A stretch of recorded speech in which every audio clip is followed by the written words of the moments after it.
तुम्हाला सगळ्यांना माहिती आहे की काल काही शिवसैनिकांनी आदरणीय माझ्या साहेबांच्या गाडीसमोर आंदोलन करण्याचा प्रयत्न केला आणि त्याला आज उत्तर ठाण्यामध्ये महाराष्ट्र सैनिकांनी करारा दिला. जवळजवळ उद्धव ठाकरेंच्या ताफ्यातल्या 16 ते 17 गाड्या आमच्या महाराष्ट्र सैनिकांनी नारळाने फोडल्या. कारण तुम्ही सुपाऱ्या मारल्यात तर आम्ही नारळ मारणार आणि शेण मारलं गेलं. गडकरीला जे काय झालं ते तुम्ही सगळ्यांनी पाहिलं असेल. माझी सर्व शिवसैनिकांना सांगणं आहे की कृपया राजसाहेबांच्या नादाला लागू नका.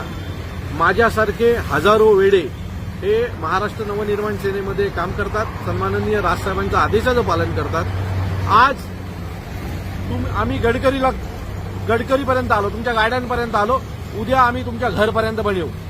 त्यामुळे तुम्ही आमच्या नेत्यांवर बोलता ठीक आहे, पण सन्माननीय राजसाहेबांच्या बाबतीत जर असं काय करायचा विचार जरी कुठल्या कार्यकर्त्यांनी केला तर त्या